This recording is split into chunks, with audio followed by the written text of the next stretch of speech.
Okay, Shannon, you can put us on the record. All right. Okay, we're still waiting. Oh, looks like we've got, Mr. Fagan, can you hear?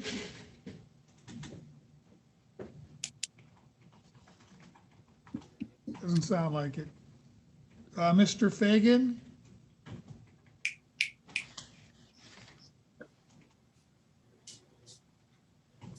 Mr. Hilderly, is he with you today? No, he's not with me today. All right, we're having trouble with his audio connection. Mr. Fagan, can you hear me now?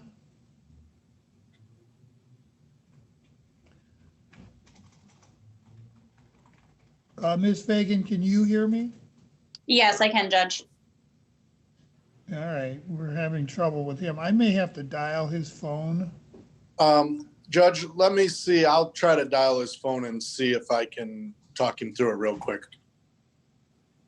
Okay, hold on. It's trying to make an audio connection. Oh, okay, good. Well, I keep getting an X, which means we don't have a connection. Okay, let me, I've got a good image, but I don't have any sound. let me see if I can give him a quick call. Okay.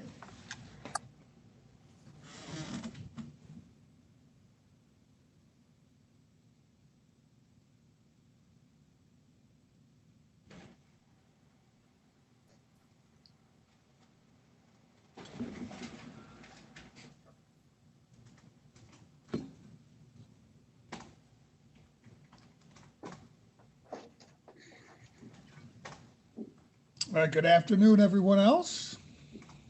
Good afternoon. Good afternoon. Good afternoon.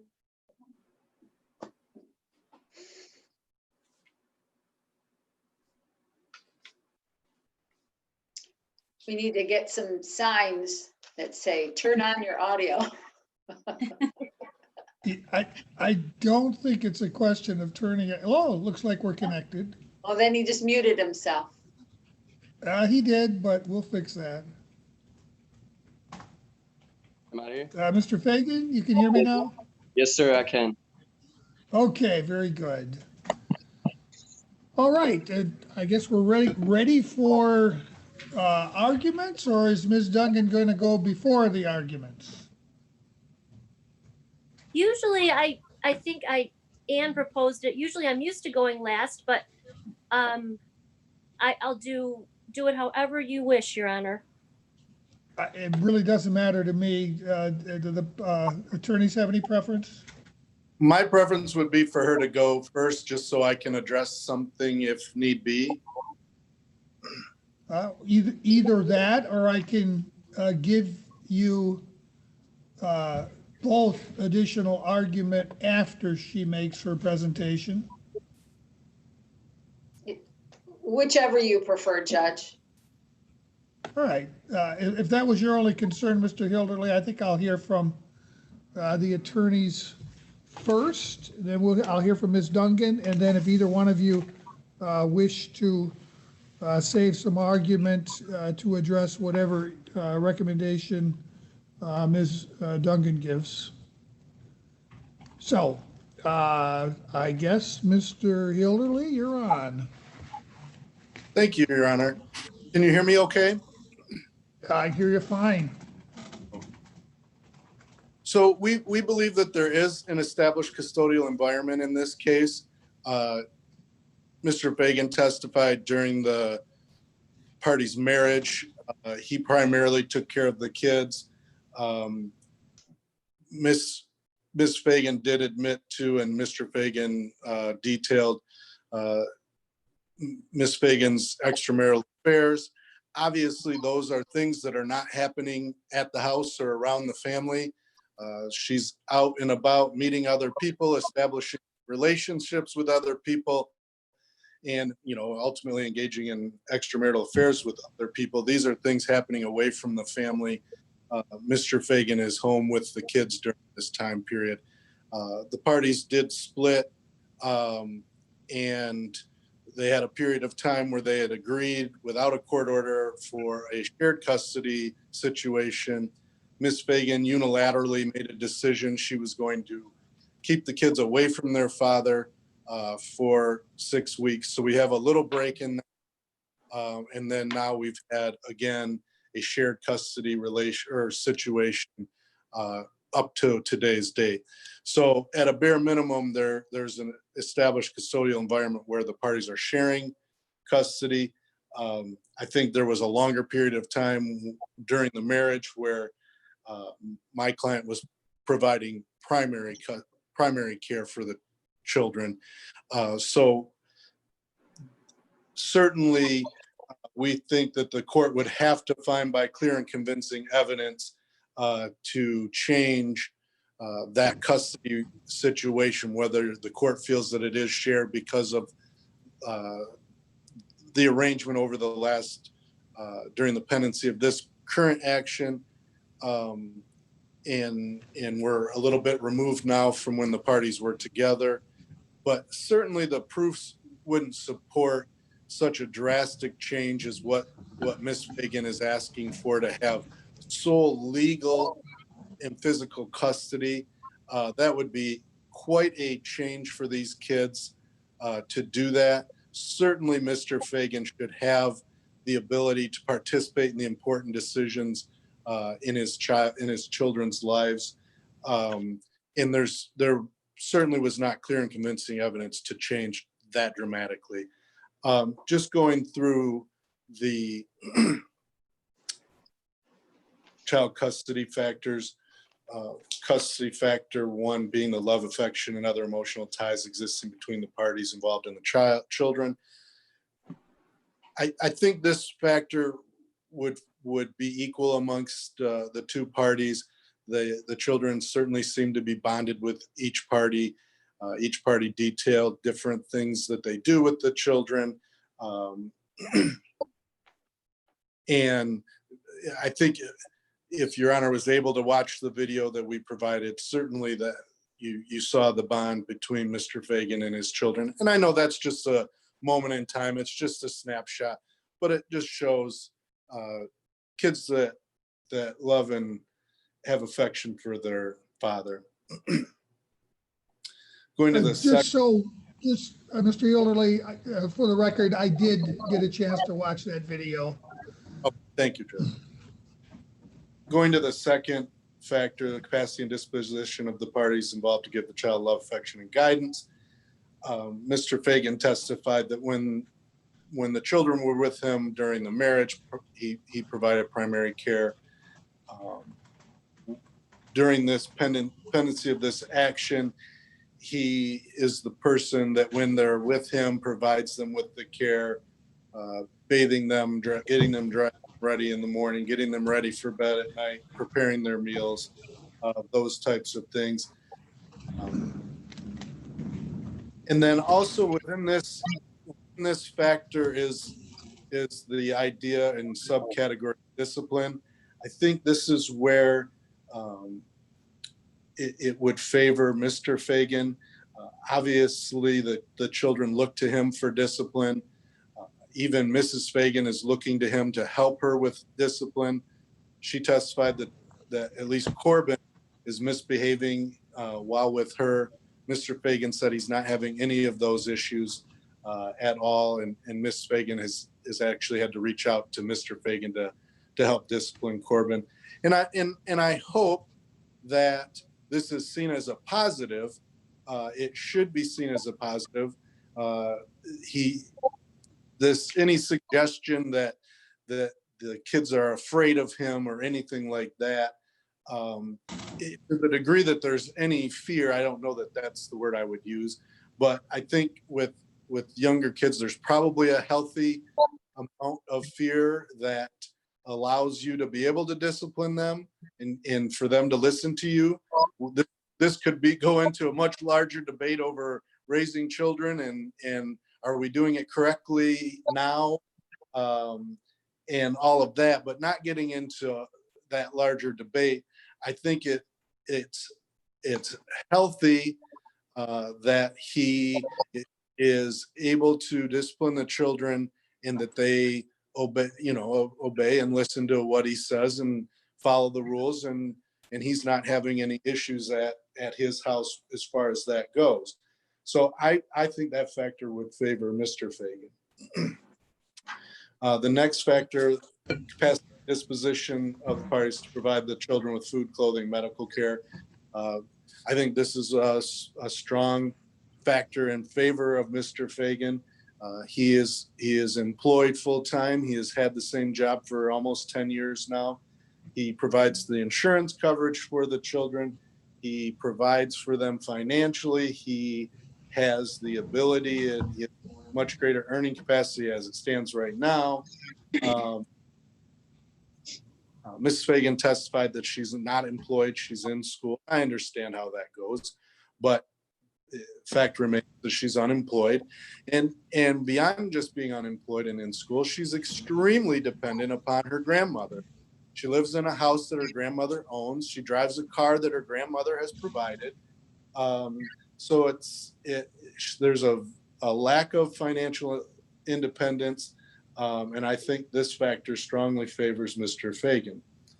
Moving to the next factor, the length of time the child has lived in a stable, satisfactory environment.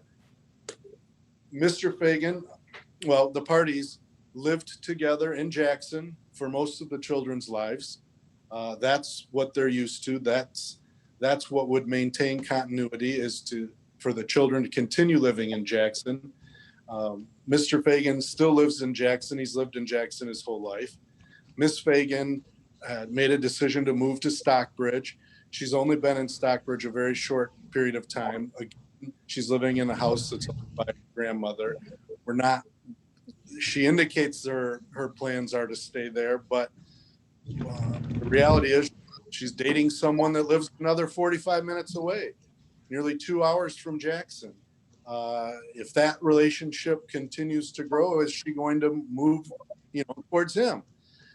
So we're not sure what she's doing.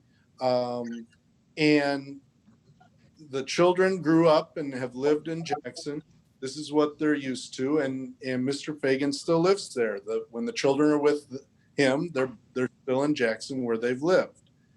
So I think this factor favors Mr. Fagan in that he lives in the community where the children have been their whole lives.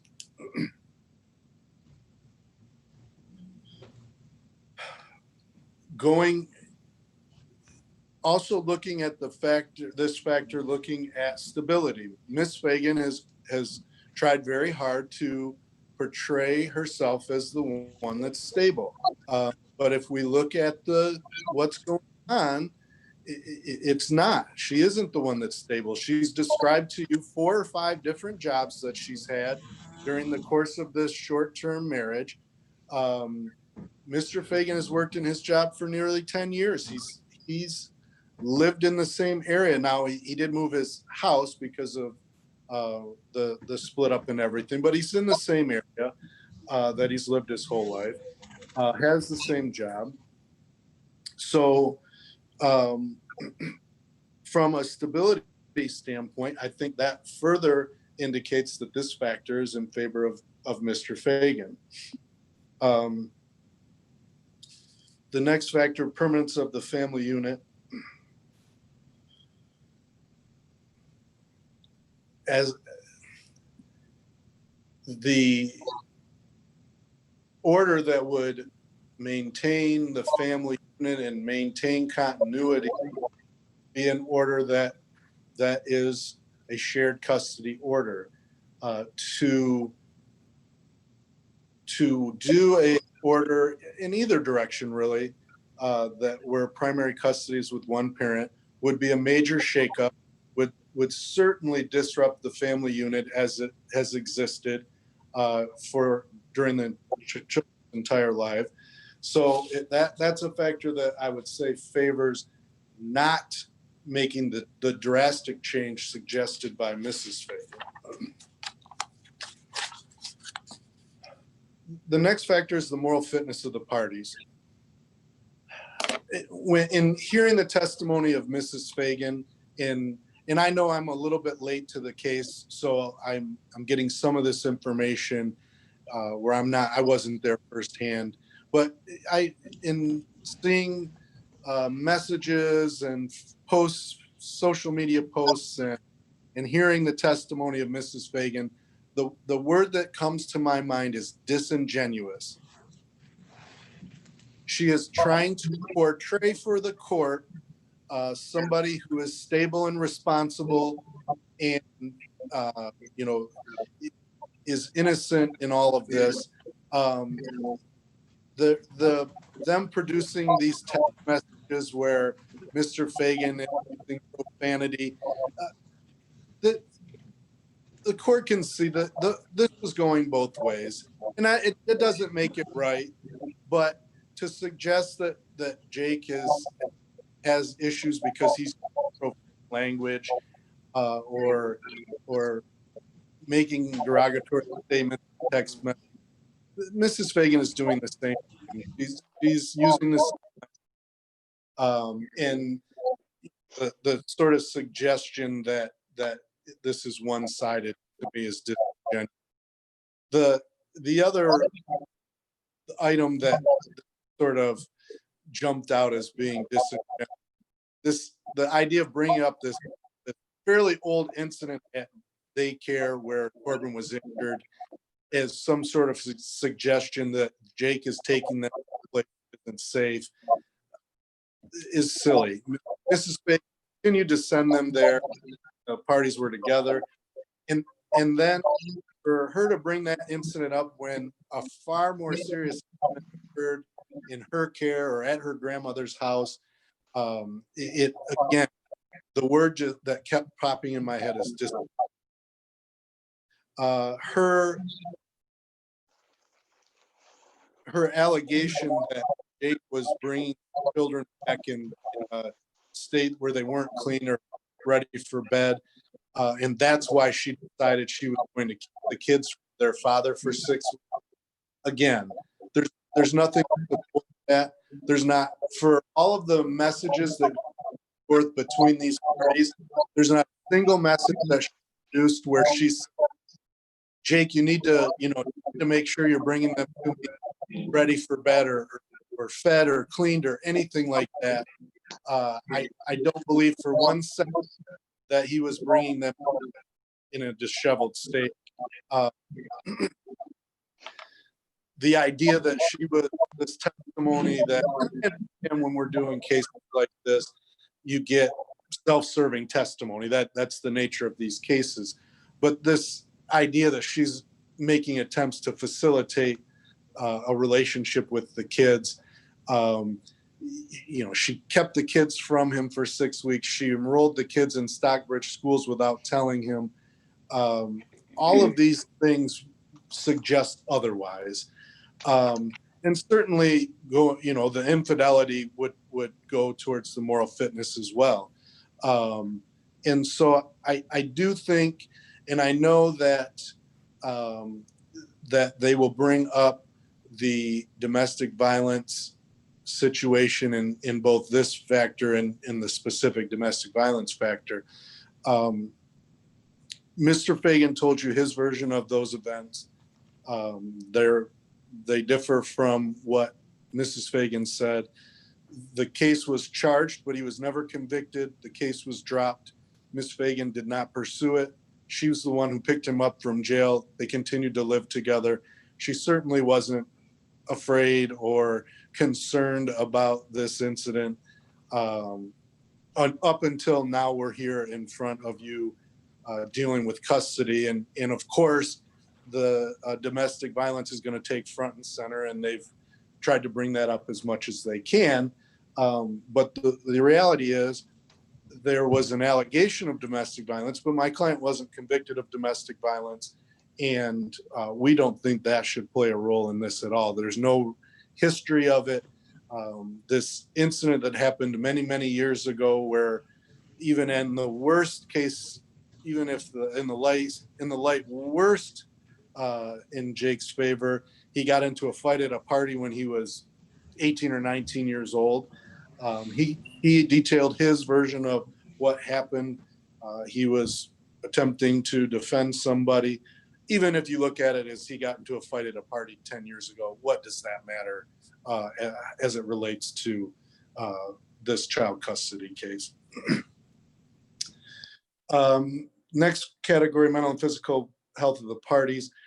This factor is equal. I don't believe either party has a mental or physical disability. Next factor, the homeschool community record of the children. They're fairly young, so they haven't developed much of a school community record. Much has been made of Corbin going to Stockbridge schools. But the reality is that, especially with the shutdown, he went to preschool for about 3 months, 2 days a week. So it really doesn't give us much of a community record or school record.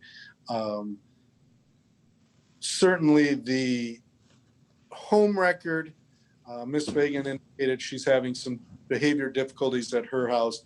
Mr. Fagan indicated that he's not having any of those issues. I know that there was some testimony about Mr. Fagan maybe not participating in the school functions. Certainly it was made difficult on him with the distance and lack of communication. I know that he probably could and should have taken some initiative to find out on his own. But I think if we have a situation where he's more involved in the process of determining where the school is and everything else, that there won't be any issues moving forward with him fully participating with the kids' education. The next factor is reasonable preference of the children. We've discussed that they're too young to really express any meaningful preference. Willingness, and next factor, willingness of each party to facilitate and encourage continuing relationship. This one probably is equal, but in a negative way. I think each party has had some issues with this. My hope is, and this happens a lot of times, that once this is done and everybody knows where they stand, that then the parties will realize, okay, we're no longer adversaries in this. The decision's been made, and now we need to get down to the business of co-parenting.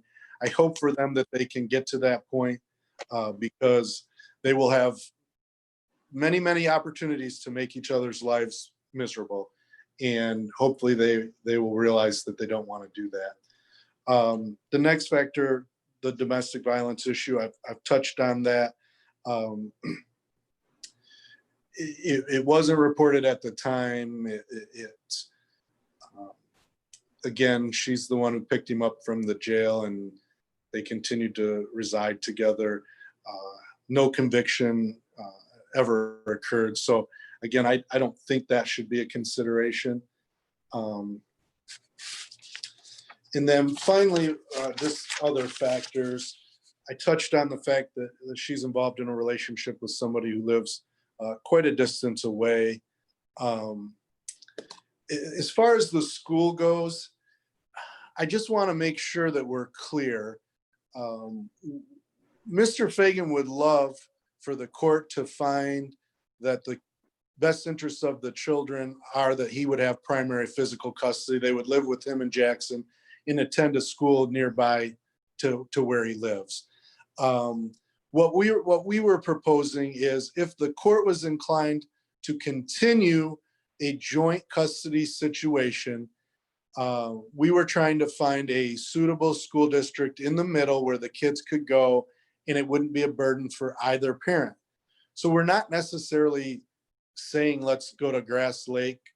If the court decides that we can't have joint custody in this situation, which I don't know that we're at that point. I understand the parties have had difficulty getting along, but I think it will get better once this is done.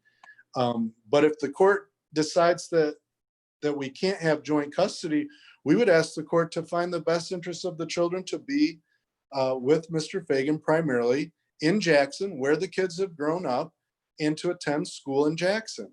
I don't think that the fact that he went to school in Stockbridge, not school, he went to preschool in Stockbridge for 3 months for 2 days a week, locks us into Stockbridge schools.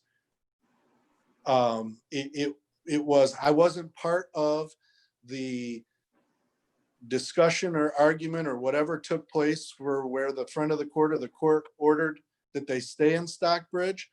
I guess that makes sense that if they're already there.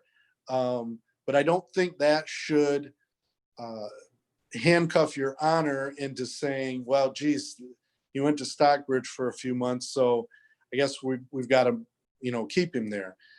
He would be fine starting kindergarten, whether it's Grass Lake or Jackson or Stockbridge. He's going to be starting a new class with a new teacher. He'll be fine. Kids are resilient. And again, what I'm trying to do is provide the court with alternatives that would allow this joint custody situation to continue. If the court decides that they should stay in Stockbridge schools, we could still do a joint schedule. It would essentially have to be a weekend situation where the weekends get extended a little bit. Week 1 could be Friday, Saturday, and Sunday. And Mr. Fagan would be responsible for returning the kids to school. So it would just be that one day that week. He would take the kids to school in Stockbridge. And then the next weekend would be Thursday, Friday, Saturday, Sunday.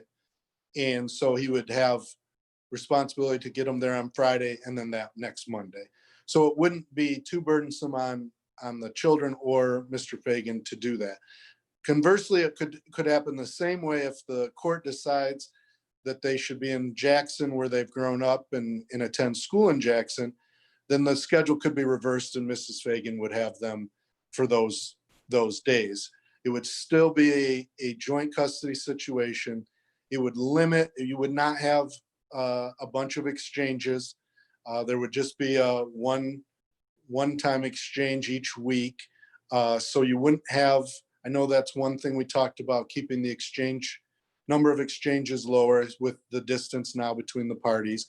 So that would be a schedule that the court could look at, even if the court decides, well, they're going to be in school, wherever they're going to be.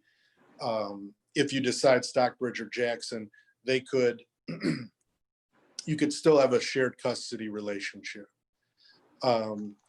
So I think, Judge, what the proofs have shown, that there's not clear and convincing evidence to change the custody, the established custodial environment, which is at this point, I think we would say it's a shared custody situation.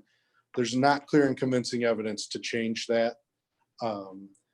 So with the distance between the parties, I think we should try to fashion a school and custody arrangement that allows the parties to share in the custody of the children. That's what's best for the kids. I think that's what the factors will show is best for the kids. This is what they are accustomed to. They look to both parties for love, affection, and care. And so we would ask the court to fashion a custody and parenting time order that takes that into account. Thank you, Judge. So, Mr. Hilderly, would you mind repeating the schedule you were proposing?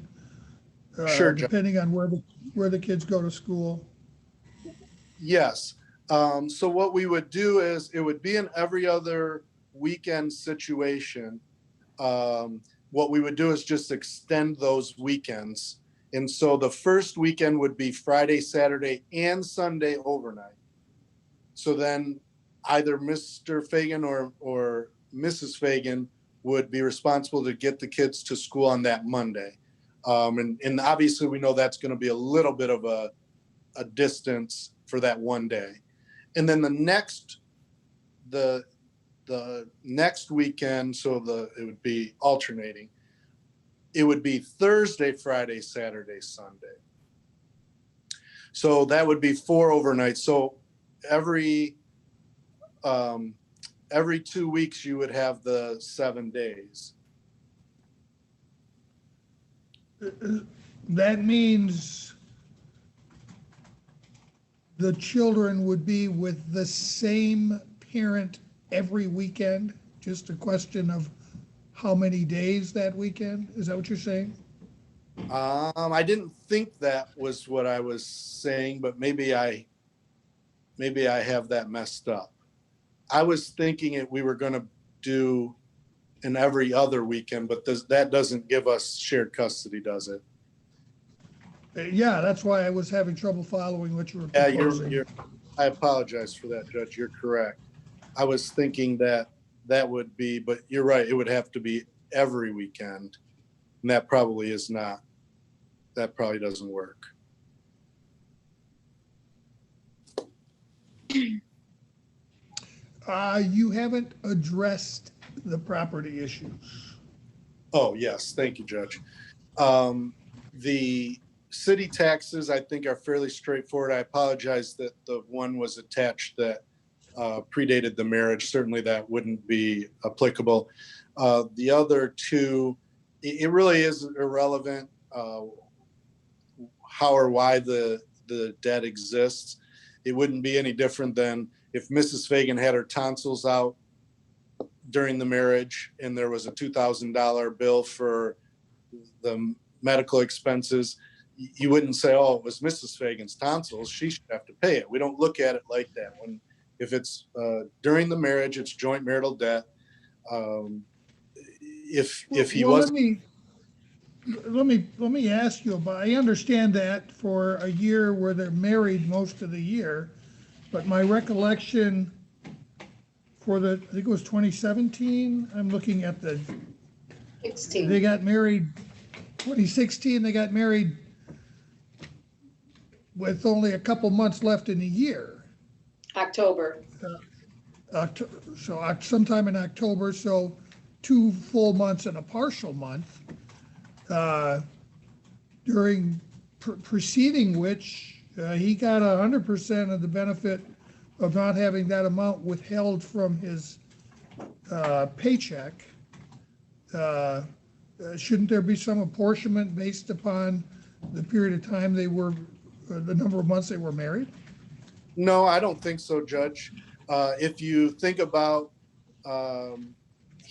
yes, I'm sure that's true that he got 100% of the benefit, but my guess is when he got his tax return that next January or February, whenever it occurred, he didn't keep it all. I mean, it was part of their marital. I mean, it was their marital money. So this debt accrued into their marriage. It didn't accrue in October. It happened when they filed a joint tax return that following year. She gets the benefits of the joint return and what they received. I don't think that comes into play, the fact that they got married in October.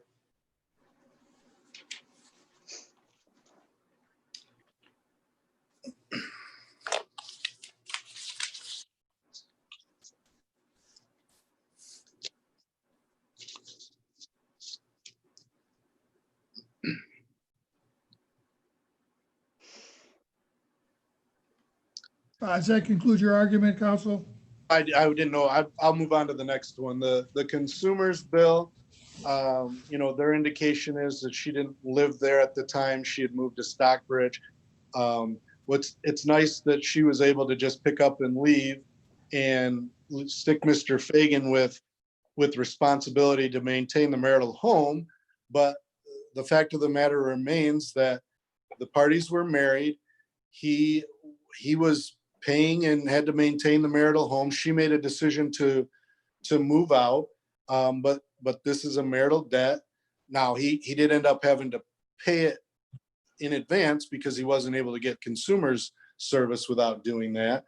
But we think that it's a marital debt that she should be responsible for half of it.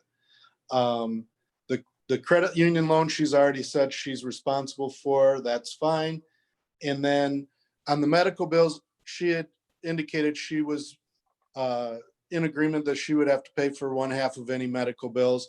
All we're asking the court to do is to put a statement in the judgment that just says, in the event there's any money owing to University of Michigan Health System, the parties will share jointly in that debt. Hopefully there isn't anything owed. If there is, it would be nice to have that in the judgment, just so we're clear. Okay, thank you. Thank Ms. you, Judge. Fleming? Thank you, Your Honor. As the court knows, you must first determine whether or not there's an established custodial environment. In this situation, the court should recall, here we are, it's August 12th, 2020. Mr. Fagan filed this action back on September 9th, 2019. And by his testimony, the parties were separated then. So these proceedings have been pending for 11 months. That's the situation the court should look to.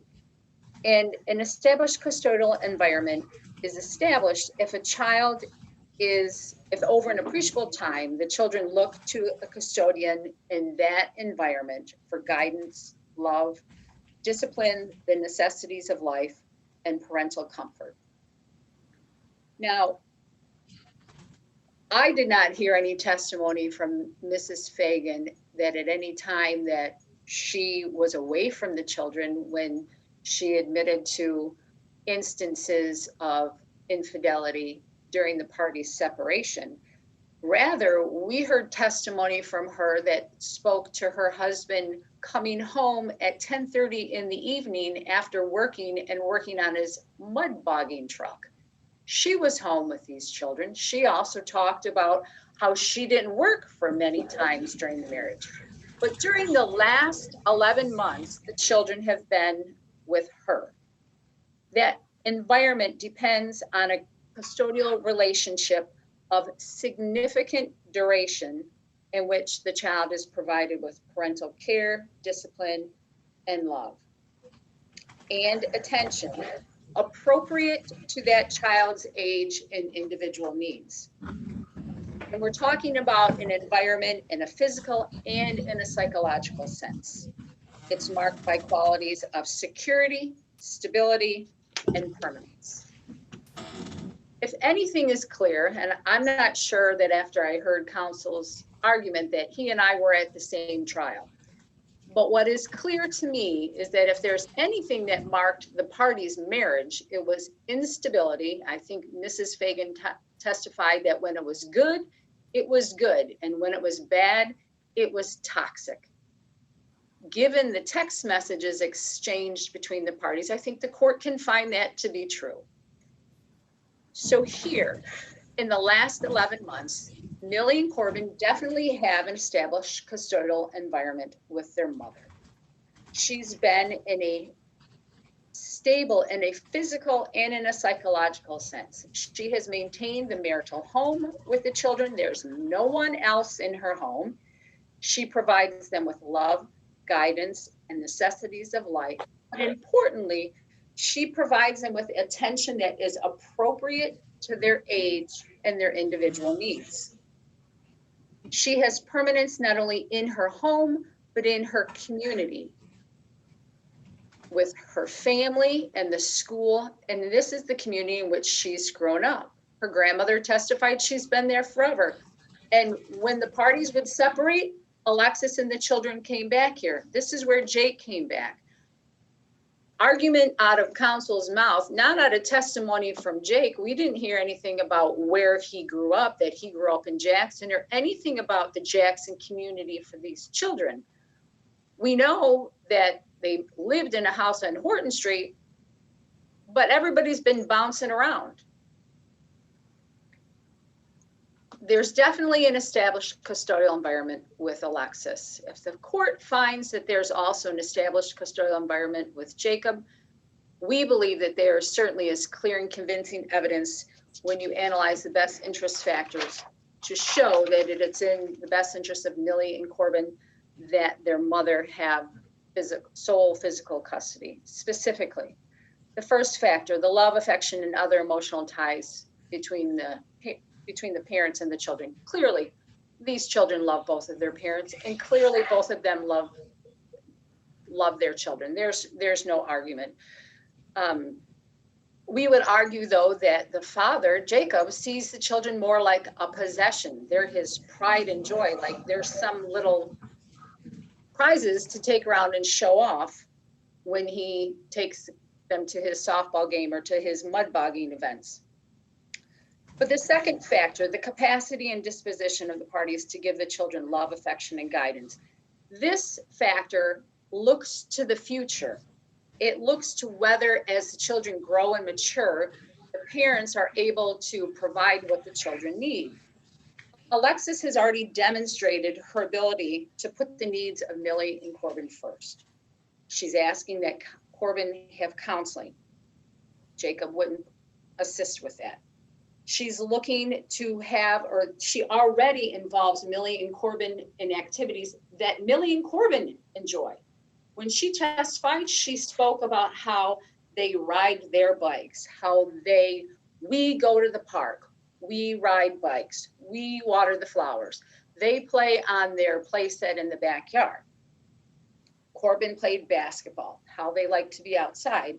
Whereas when Jake was asked by his attorney what activities he does with the children, he said, well, they're included in whatever I do. I play softball, they're there, and at the end they can run around. Or we have mud bogging weekends and they can go. Well, which probably means that the children are hanging around, running around, while Jake and his buddies are standing around waiting to drive through the mud and drinking beer. Factor B, we would argue, favors Alexis. Factor C looks at the capacity and disposition of the parties to provide food, clothing, and medical care for the children. Now, Mr. Hilderly argues that Alexis depends on grandma. Well, unfortunately, the reality was that both of the parties relied on Annabelle Howard for help. And what a blessing she has been. Given that we're arguing over finances, I don't think that either party can really argue that they've been financially responsible, although Alexis did testify that she would work when she needed to because the family needed money. Whereas Mr. Fagan admitted under cross-examination that he's rewarded himself with 3 divorce presents rather than put the needs of his family first. Alexis has provided for the children. They have a home, they have clothing, they have food. She takes them to the doctors. She takes care of their prescriptions. And she's also sent food to Jacob's house. These children are not going without. On the other hand, not only does Jacob not take them to the doctor, that he second guesses Alexis's efforts to provide medical care for the children and doesn't believe her when they are ill and when they in fact turn out to be ill and have medications. As far as hygiene, that has been an issue. Alexis testified that the condition that the children have been returned in, and I'll use Mr. Hilderly's own word, he said, well, certainly the children haven't returned disheveled. I think the court need only look at the appearance of the parties and recognize what they feel is appropriate and what's disheveled. This factor favors Alexis. As far as factor D, the length of time the children have lived in a stable, satisfactory environment and the desirability of maintaining that environment. If anything, this house in Stockbridge has been the stability. That has been the anchor. That has been the environment that the children have known. During all of this upheaval, the back and forth, the different filings in this case, this home was picked out by Jacob and Alexis. It was purchased for them. It was renovated for them. And the children have been there since August of 19. This has been their physical home. This is where they lived as a family. This has been their community. In that home, and it's in a neighborhood. There was no testimony when Mr. Hilderly now argues about this Jackson community There was no testimony about any community or neighborhood in Jackson. And Mr. Fagan's only been at his current residence for a couple of months per his own testimony. Whereas Mrs. Fagan's home in Stockbridge, she's lived there, it's close to the school, it's close to her family. We have no idea. Mr. Fagan had no idea how long he's going to be at that house in Jackson. Who knows where he'll be? He still uses his mother's address on Luetta for his taxes. Who knows? I mean, that's the only permanence that he's had over the last 10 years is his mother's address. That factor favors Alexis. The next factor, the permanence of the family unit. Now, I find it very interesting that Mr. Hilderly didn't even address the members of the family unit in Mr. Fagan's household.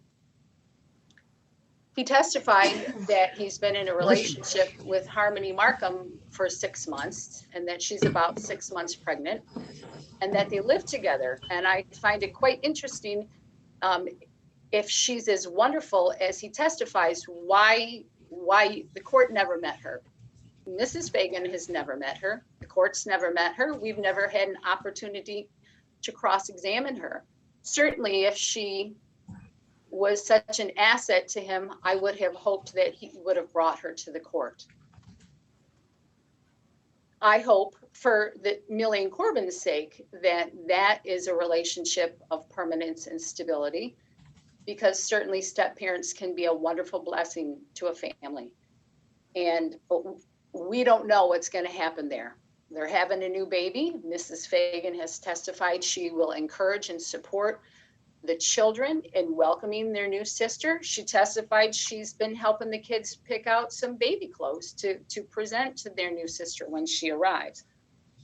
But we don't know. Alexis, her family unit is the same. She lives in a home with the children. That hasn't changed. Now, Mr. Hilderly can guess or state that what might happen. We don't know what's going to happen with that relationship. The court looks to what's going on right here, right now. Alexis has testified that she dated her current boyfriend for a couple of months before she introduced him to her children. She testified she has not entertained him overnight with the children present. But I would state that it is Mr. Fagan who has the big unknown. His relationship, they're welcoming a new baby. And as the court knows, babies, they bring a whole nother level of sleep deprivation and issues. And hopefully things go well in that home. Factor F, the moral fitness of the parties involved. If we compare the parties, Mrs. Fagan, she's never been arrested. She testified she does her very best to respect Jake in the presence of the children. She doesn't allow foul language in her home, and she's had issues with Corbin using even words like dumb and stupid and hate. She waited to introduce her boyfriend to the children. However, Mr. Fagan, he was arrested. They can downplay it, minimize it, which is common of abusers, but it happened. He would like to explain what happened away as somehow it's Alexis's fault for not answering him when he asked her who she was speaking to, but he was arrested. They testified differently as to how and why that case went away. But he was arrested, and there certainly is evidence of abuse in the relationship. Certainly he uses foul language, and that's not something that it appears that he can turn on and off. And he is living, while married to Mrs. Fagan, he is living with his girlfriend, who is 6 months pregnant. Factor G, the mental and physical health of the parties. Certainly Alexis is physically and mentally healthy. However, Jacob, we don't know what his mental condition is. Perhaps there's something and a reason why he's refusing to participate in counseling, but we don't know. Factor H, the home, school, and community record of the children. Through Alexis's efforts, Corbin is ready for kindergarten. She signed him up for the Great Start Readiness Program. She made sure he attended. If it had been up to Jacob, he would have had Corbin bounce between two schools last fall. It was the recommendation of the Jackson County Friend of the Court Conciliator that Corbin stay in Stockbridge schools, and he did. Alexis attended all events for Corbin, and he went more than a few months. He started last fall in August when the school year started, and he attended through March, and he did well in those 7 months. Jacob refused or failed to attend. I disagree with Mr. Hilderly's characterization, like, oh, well, let's give him another chance. He'll get on board then. He has already demonstrated his refusal to get on board with what is going on in his children's lives. He just doesn't like it, so he doesn't participate. He'd rather play a victim than be there for his son. Alexis wishes for the children to continue there in Stockbridge. They've become connected. They're familiar with the officers and the employer, the school officer, the employees. They have friends there. As far as the home record, there is evidence that in testimony that Corbin has some anger issues. Hopefully this is in perpetuation of abuse that has been modeled by his father. Alexis has attempted to address that, and we would ask the court that to order specifically that Corbin have counseling and order that Jacob cooperate. Millie has also regressed. She's had some issues and accidents. Both parties testified to that. And I think she will also benefit from an end to the drama that's been going on during these proceedings. Under factor I, as far as the reasonable preference of the children, I would agree that they're too young to state a preference, but certainly I think they have given their thoughts to the lawyer guardian ad litem, and we would defer to her presentation. Under factor J, the willingness and ability of each of the parties to facilitate and encourage a close and continuing relationship between the children and the other parent. I think this is the most significant factor here, Judge. It should be the biggest red flag to the court. Jacob still complains. Mr. Hilderly still argues about the 6 weeks that they say that Alexis kept the minor children from him during the outset of this case back in October of 2019. Mr. Fagan was represented by an attorney at that time. Initially, Mrs. Fagan was not. This matter was set for conciliation. And you heard testimony from Annabelle Howard about how Jacob terrorized Millie and Corbin and her other great-grandchild back on September 30th. Alexis did what she felt was best and safe for her children. She did not violate any court order. But once an order was entered by this court, Alexis has followed it. She has complied with every parenting term. She has encouraged it. Jacob, on the other hand, even later, continues to punish Alexis. Even in April, he read all the text messages, his replies to Alexis's request for phone contact, which is specifically provided for in the party's order. He texted her back, "Leave me alone," or "You'll remember come court time," or "You'll see them on Sunday," when she asked on a Thursday to speak with the kids. That's not a parent who's going to get on board. He's had his opportunity. Even 9 months later, when this court ordered both of the parties to participate in conflict resolution counseling, we postponed this trial. We were set May 21st, 2020 for trial. We had a conference. We decided, let's give these parties one more try. Let's give them equal parenting time. Let's send them to conflict resolution counseling. Let's see how they do. He had his opportunity. He failed. He refused to contact a healing place. He refused. He didn't need it. He didn't need the counseling. He didn't want to try to make the communication and cooperation with Alexis better. And he still blames her. When I asked him on cross-exam if he could co-parent with Alexis, his response was, if she stops hurting me. He's still playing the victim. He's unable to put the best interest of Millie and Corbin above his hurt feelings, even though he's clearly moved on, or I hope he's moved on, because he has Harmony Markham at home who's expecting his child. Hopefully he has moved on. Whereas you heard testimony from Alexis. She's had the children call their father on his birthday, on Father's Day. She speaks respectfully of him. She's picking out clothes for the new baby with them. She helped the kids get a special and meaningful Father's Day present for him. And she's still ready and willing to go to the counseling if the court orders it. That factor clearly favors Alexis. The next factor, the domestic violence. Mr. Fagan clearly has some residual anger issues, and whatever classes he attended 10, 12 years ago, he could use a refresher course. He minimizes the physical assault that he perpetrated against Alexis in June of 2019. He denies the damage that he committed in the newly renovated home in June and September of 2019.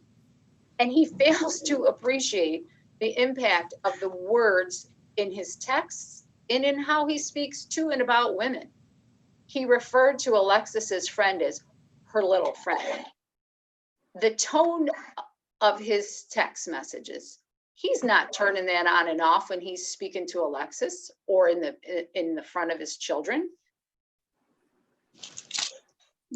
Even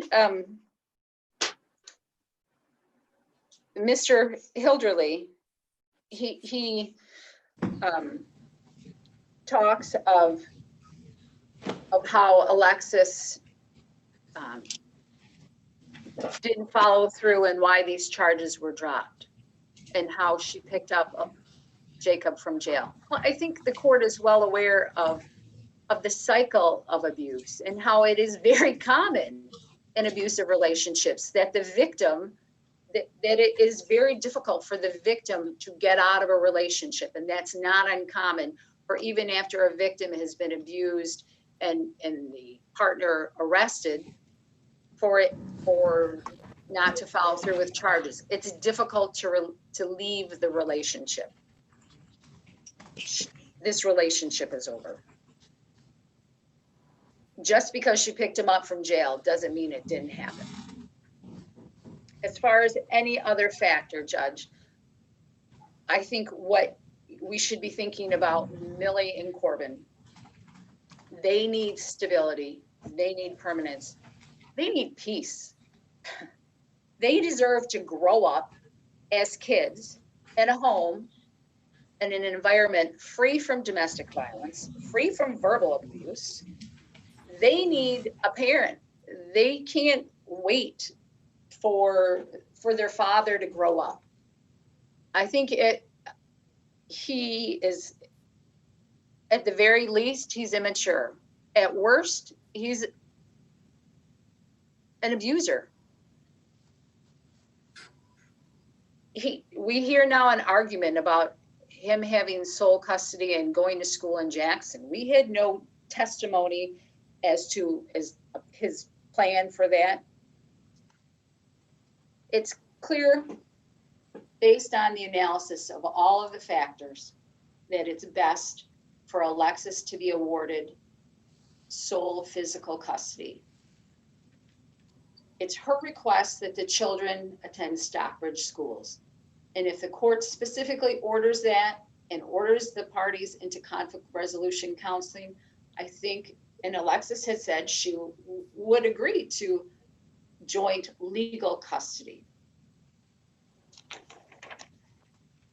As far as parenting time for Jacob, certainly Alexis doesn't agree with his proposal that if she had custody, that he have parenting time every week, and that's not appropriate. Instead, and more clearly, Jacob has demonstrated his inability to get the children to school if he were to have an extended weekend, either till Monday morning or starting on Thursday night. And by his own testimony, he starts work earlier, but even if when he has the kids, if he has to be at work at 7 in Napoleon, dropping the children off in Stockbridge, there's no reason for him to have them overnight if they're going to be dropped off at 6:30 in Stockbridge when they don't have to go to school until 8:30 or 9 o'clock. Instead, we would request that Jacob have parenting time and alternate weekends from after school on Friday until Sunday at 5 p.m., that the parties continue to share transportation as they have been, meeting either at the beginning if Jacob picks them up from school or at the Stockbridge Police Department, and then at the end that they meet at the Michigan State Police Post at the end of Jacob's parenting time. If they share holidays and school breaks pursuant to the Friend of the Court handbook, and then in the summer they alternate weeks. As to the debts, Mr. Hilderly didn't even address the Verizon bill. Certainly you had testimony that's a marital debt. Alexis is requesting that they split that debt. As to the city taxes, I find it interesting that earlier, Mr. Hilderly argued or questioned Alexis that, or I'm sorry, he asked Mr. Fagan on rebuttal if that was income. So before he wanted the city taxes to be considered as extra income that Alexis enjoyed, but now he's talking about a refund. Certainly it was income. It wasn't a refund. They didn't get a refund. He didn't pay the tax because he hasn't changed his withholding. It's our position that Jacob should be solely responsible for those city taxes, clearly for 2016. And in 17 and 18, he was earning more. She doesn't have the earning ability that he does. And even if the court is going to order that she pay part of it, should be based on the ratio of their incomes. As far as the consumer's bill, he argues whatever it is when it's convenient for him. When Mr. Fagan wants to be considered to have been there, he lived in the house in Stockbridge. When he thinks it's the community for the children, he's lived in Jackson. Which is it? But clearly, Alexis was paying a consumer's bill in Stockbridge beginning in 2018 in December when that house was purchased. She's not asking that Jake contribute to that. He should be responsible for the bill in consumers. He says it's for the last 3 months. Clearly by then, Alexis was living in Stockbridge and paying that consumer's bill. Jake should have to pay that. Signature loan, Alexis should pay that. I guess, the medical bills, there's nothing to address. If there's to be anything in a judgment, it should be clearly medical bills for Corbin. Apparently, Mr. Fagan still has obligation to Michigan Medicine, and his own responsibility should fall squarely on him. I assume the court's not going to address the car because it's not an asset of the marriage. We'd ask further that each keep the personal property in their possession, and then depending on the parenting time provisions, we would ask that the issue of child support be referred to the Jackson County Friend of the Court for review and recommendation. And we would ask, effective as of today, and we would ask that the court to specifically order that Mr. Fagan continue to provide health insurance for the children, not just medical, but also dental and vision. He has dental and vision on himself, but he doesn't provide that for the children. So if that's available through his employment, we would like it specifically ordered. Thank you.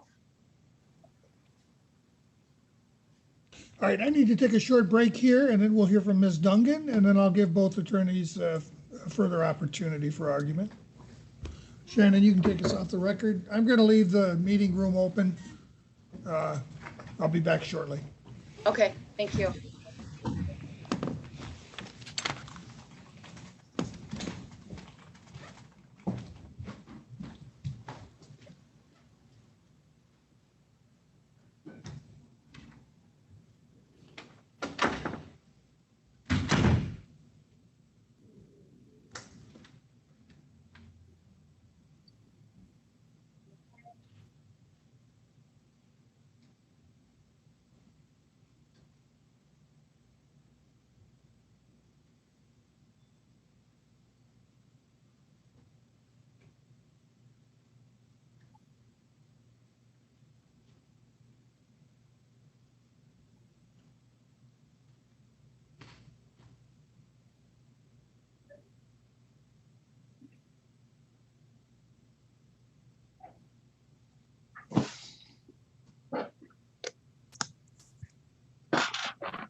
Okay, Shannon, you can put us back on. All right.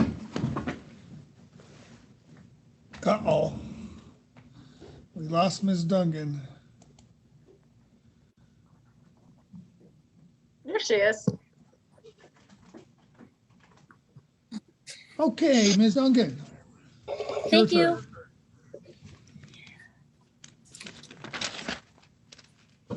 So, Judge, as part of my investigation, I interviewed mom with the kids and mom with grandma. Grandma came in and dad and the kids. And I also interviewed Harmony because she is obviously part of the proposed family unit. I did share exchange numerous texts with both parties. They have my cell phone. I did get one, I just want to note for the record, from dad last night. With some more information. So I have been in constant contact. I'd like to address first that what had happened on May 21st. And I agree with Ms. Fleming's summary of why we did what we did. I was very optimistic. I was hoping that the parties, just being young, history of a volatile relationship, that maybe we could get them to work on some things and maybe we would get a nice outcome. And it was also my understanding that this joint custody type situation was going to be kind of a trial sort of joint custody to see how things would work while we were working on the relationships with the parties, the counseling, of Corbin, and just in general, seeing if things could settle down. As Mr. Hilderly was alluding to, we all do this and we all know that things can be volatile in divorces and custody cases, but that hopefully at some point they're going to settle down. And it usually doesn't happen when we get quite this adversarial, but we were hoping that that might work. And I guess I'm disappointed because none of these things were done. And I think that we're at a disadvantage because, I kind of explained to both parties too, it could be to their advantage to have a mental health professional who would be willing to testify at a trial or would help cut through the he said, she said. And it puts the court in a tough position and me as well, because we would have had more information. We would have heard, get explanations for different things. And I think it could have been very helpful in this case. But having said that and having it not followed through on, we have to piece together what we can based on our testimony at trial, based on what I heard in my office, and that sort of thing. And I can say that, both parties were very respectful to me. Mr. Fagan was always very respectful, very cordial to me, was very cooperative with me from day one. So I just wanted to put that out there. The other thing was, when I interviewed mom, she had good things to say about dad. And I wrote a lot of quotes down, so I will be a little bit paper shuffling here, but I wanted to hear the court to hear some of the things the parties actually said. So when mom came in, she actually said very positive things about dad's parenting. She was just concerned about those lifestyle choices, excuse me, that Miss Fleming was talking about in her closing that may have an impact on the parenting. I didn't get the sense that, she was trying to berate Mr. Fagan in his parenting at all. I did not get that from her. As the summer wore on, though, we did notice that there was fallout after, time with dad. And there was a lot of complaints about lack of communication when at dad's, and things started to go sideways in the behaviors of the kids. There were red flags. And so that was a concern. So with regard, I guess I'll just start here. I believe there's an established custodial environment with mom. I do believe that right out of the gate. I'd like to state that. I think, again, this joint custody thing was just a trial period in my mind. And also, I would also like to say that I don't believe joint custody is going to work in this case. And you've heard a lot of things, and I guess how dysfunctional this relationship is. And it's really difficult when you don't have both parties willing to come to the table. So how can we fix something? These kids just can't be around it. It's clear that these two, for whatever reason right now, cannot joint or co-parent effectively with these children. And I think we're seeing the fallout. This starts with things you've heard over and over, Judge. the language in the text. Here's some quotes from Mr. Fagan. There's no talking to her. She's always trying to push my buttons.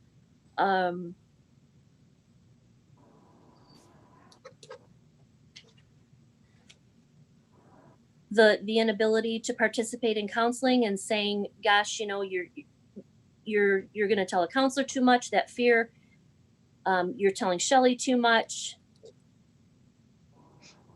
I do believe when I had Dad in that there were some recurrent themes with him. I think he's still very upset, and I think this came through in the trial about the infidelity. I think that really is still a factor for him. I think that child support is a factor for him. He mentions it an awful lot. He's upset about grandma supporting them. It's just this, I agree with Ms. Fleming in that he does portray himself as a victim in all of this. The quotes of, I didn't arrange a meeting between Harmony and Alexis because Alexis is mean. We can co-parent if she stops hurting me. Those are some concerning things that he has said. He is the victim, just like the school issue, where he didn't take any initiative to attend a conference for his son or go to the basketball games because he didn't initiate it and didn't sign the child up for it. And I think that as a parent, you've got to be a bigger person than that. It's about being there for your child. And I know Corbin and Millie love their dad dearly. He loves them dearly. That's not an issue for me. But I do think that there is some volatility there with Mr. Fagan, some impulsivity, some volatility that concerns me with him. And I wish that we could have gotten to the bottom of a little bit of that with a mental health professional. I do think that I'd like to see some sort of a consult at a minimum or an intake to see if he qualifies for anger management, because I don't believe that it worked. And he's got that history of aggressive, violent behavior. Again, he wasn't aggressive with me, but it's just, there's not just one thing. There's just so many red flags about what a person who will commit domestic violence, what kind of behavior they exhibit. And he exhibits a lot of them, the jealousy, the controlling, the behavior, the degradation type names and comments. Those kinds of things are concerning to me. He did admit that his brothers will degrade mom. Granted, they're trying to tell them to not do that, but he admitted that. He admitted to questioning and interrogating his Corbin as far as versions are concerned with mom.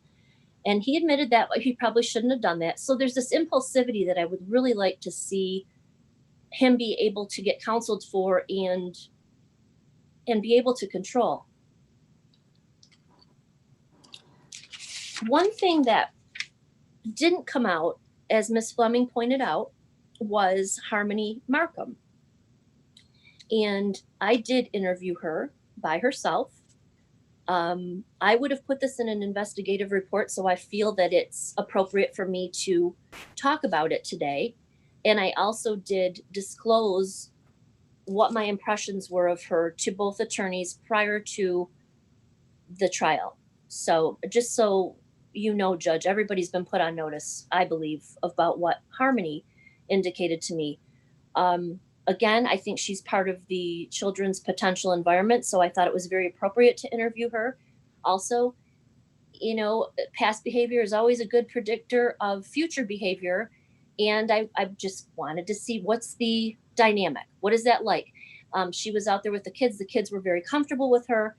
And, when I met with her, when I met with the kids, corporal punishment was confirmed on the part of Dad. I'm not saying it's abuse, and corporal punishment is perfectly legal, but that is being utilized, and that was confirmed for me. Again, it's just something in conjunction with everything else. So one of Harmony's concerns was that Mr. Fagan yells too loud in front of the children. Disagreements get too loud between them, and she's worried about scaring the kids. Now, she is very young, and but she made quite a great impression on me. I think that if she's in that household, she'll be great with those kids. She had a very good attitude about meeting mom.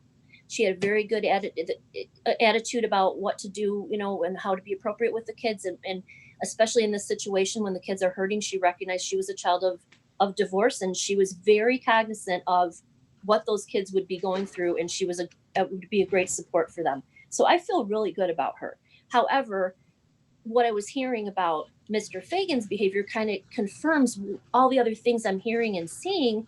So it does make me concerned that the control factor isn't there. And I think that maybe there is a potential for an anger issue, or volatility issue. But I do think that does need to be addressed at a minimum.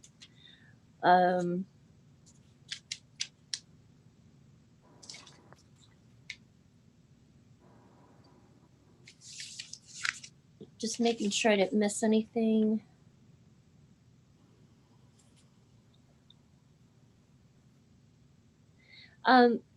Dad's work schedule is a concern for me. So when we go to deciding, I don't know where you're leaning, Judge. I just don't think joint custody is going to work in this case. So I think then we have to look to who should have primary custody. And when I look at the custody factors, I think that love and affection, that's certainly equal. I think they both can give love, affection, guidance. I think mom's taken a more initiative as far as setting up education. Dad seemed a little more anti-preschool for Millie. But I think mom would support that. Like I said, I don't think many of the factors stand out to me. They can provide food, clothing, care. Oh, actually, there is one other thing that Dad did admit to me about Harmony, which was their clothes are because of Harmony. Scheduled family activities Harmony takes that on. His quote was, "Harmony keeps the family together." So again, I think she's a great asset, but I think that, and that's Dad's source of support too. A concern though is this relationship to me is 5 minutes old. It's, he met her, she's pregnant right away, 6-month relationship, 5.5 months pregnant. I hope it lasts. The kids could use the support. I think Dad's a great dad. It's just that I think, again, she's doing that day to day, the grind of the kids and taking care of them. And again, the early morning thing with him with work, I think that's a real issue. I don't like getting kids up that early as far as overnights during a school week, although we don't even know what school's going to look like, but still, I agree that the work schedule is an issue. Let's see, permanence of existing proposal. Oh, a couple other things jump out to me as I'm going through the custody factors. So I don't like, again, this is another argument against joint custody, is that the game playing, the hiding the ball stuff, don't like it. Dad did not reveal where he was living. He, no one's met Harmony, and he kept the insurance. He wouldn't give an insurance card for a long period of time. That kind of stuff makes it really difficult to co-parent when you're kind of digging your heels in. I think it's really important when you're going to co-parent, where your kids are, you know who they're living with, and that shouldn't be an issue. That's, to me, immature and some game playing, and I think it needs to stop. So again, reasonable preference, they're too young for that to establish any sort of meaningful opinion on that. The willingness of the parties to facilitate and encourage a relationship, that was a big factor to me. The things that I heard were, Dad not giving access to the kids when they're with him, the phone with mom. I didn't get the sense that was a two-way street. I heard testimony about mom providing groceries over there. I know there was clothing for a while, but it was that got shut down because the clothes weren't coming back. So I have to favor mom on that one as far as encouraging a relationship. She provided a Father's Day present, talking about shopping for something for the baby, trying to make that a positive relationship. And I just think, if my opinion, for whatever it's worth, is I just think dad's kind of stuck with some of the bad, hard feelings. And I think, again, this is where counseling could really, really help him to move on. I just felt some of his testimony was just kind of minimizing things, and I think he could benefit from counseling. Again, domestic violence, I have some concerns, and I'd like to see that ruled out or treated, whichever one it is. So I think that at this point, that I think there's an established custodial environment with mom, and I think that given the relationship of the parties, that she should have primary custody.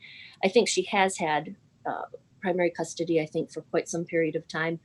And again, with the court orders not being followed, with what I don't see to be any progress toward a good joint custody co-parenting relationship, I think I would recommend awarding primary to mother. Thank you. Thank you. Mr. Hilderly? Yeah, I mean, what do I say after that, Judge? That's such a one-sided report. I don't even know where to start. To me, this is an unfortunate situation. It's sad that this is where we're going. I'm having a really hard time understanding the established custodial environment with mom. When did this happen? That they've been with mom. They've been primarily with dad, and then it was shared. I'm not seeing this at all. It's unfortunate. What it looks like to me is, it's too bad that I'm coming into it this late. It looks like to me that Mrs. Fagan had a better coach, and she followed her coaching better, and that's all that this is. These little insignificant things about 2 times or whatever it was, getting groceries to send to him. He didn't ask or need for these groceries. And now this is being brought up as some sort of a big deal. It's just these little things that are little scores on the score sheet that don't really mean anything in real life. It's not hard. We don't need a professional to get to the bottom of anything. Jake's not happy that she was unfaithful during their marriage. I'm not sure that I've heard too many guys that are. Has he handled it the best? Nah, probably not as it relates to Mrs. Fagan, but none of this is bled over into his custody and care of the children. He's not taking it out on the kids. He's not doing anything harmful to the children. They talk about, Miss Dungan says, well, he has to be the bigger person. Okay. And I probably would have told him that if I was with him the whole time. But constantly he's asked to be the bigger person. When is Mrs. Fagan demonstrated she's being the bigger person? When every step along the way, she's getting what she wants. Those kids are in Stockbridge schools. Everything is going the way she wants. She's not asked to be the bigger person. She's taking the initiative with their schooling. Well, she enrolled them in a school behind his back without consulting him. For some reason, that's seen as a positive. And anything Jake does is seen as a negative. It's really frustrating the way this is being portrayed. I don't know. Obviously, based on that report, there's talk of Jake's physical abuse. Well, Jake testified that she physically abused him. Not one mention of it. Jake showed Miss Dungan pictures of injuries that she caused to him. Not one mention from Miss Dungan about that. Not one mention that he mentioned or told me that I was physically abused, and not one mention that he showed me proof of physical abuse. So it's just so one-sided. I mean, I guess the judge has to take it for what it's worth. To to me, it read as a complete investigation of Jake. Nothing about any behavior or any issues with Alexa or Mrs. Fagan.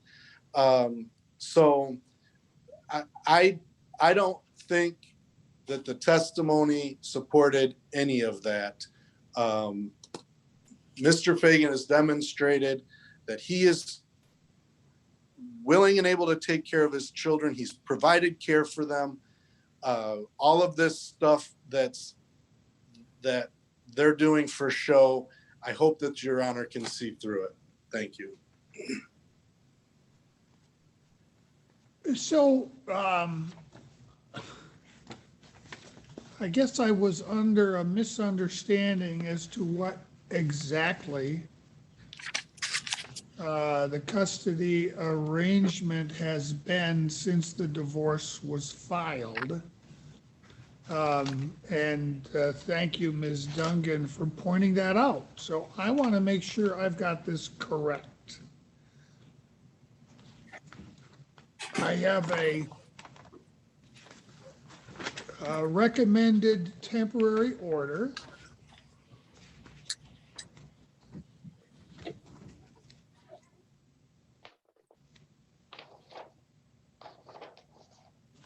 that gives physical custody to mom and gives dad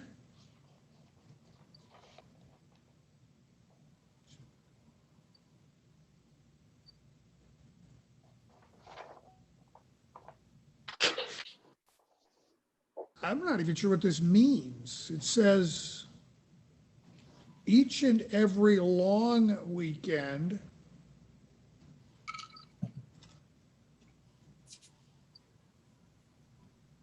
What does that mean?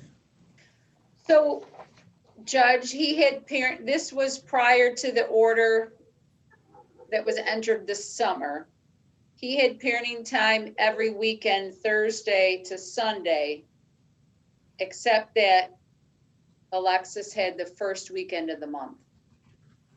I got you. So the reference to long weekend isn't singling out any particular weekend of the month. Correct. It's referring that his weekends are long weekend. Okay. It's a 72 hour instead of 48 hour. Okay.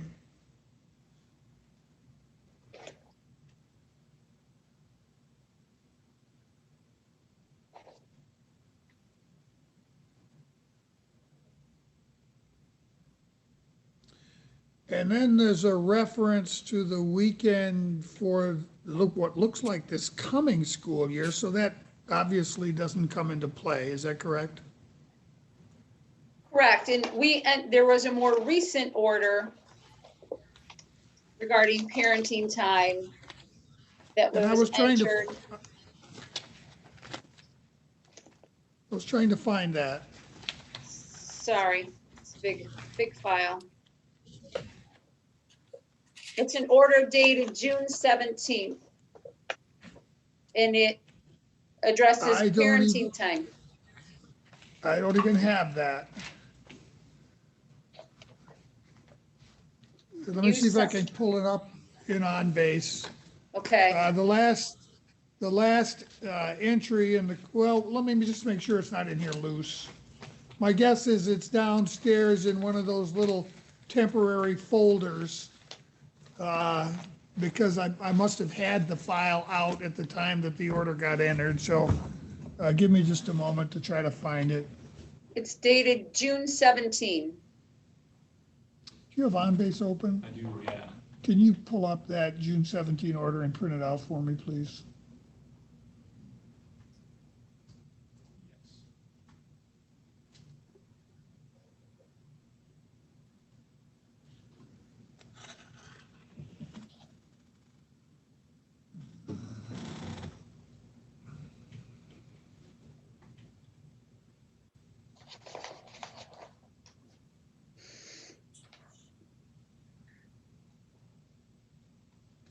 Is it the parenting time and counseling order? Yes.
Thank you, Peter.